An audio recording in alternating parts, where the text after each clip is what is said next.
Hey everyone, in this video, I'm about to show you how to use Playground AI. First, open your browser and search Playground AI in the search bar.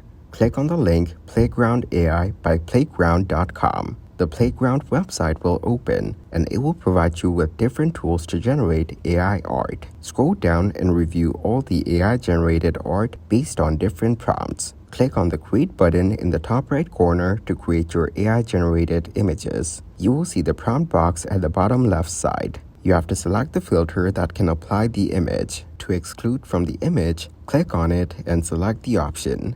You can upload the image for inspiration of the image. You can control the traits of the generated image like edges, depth, etc.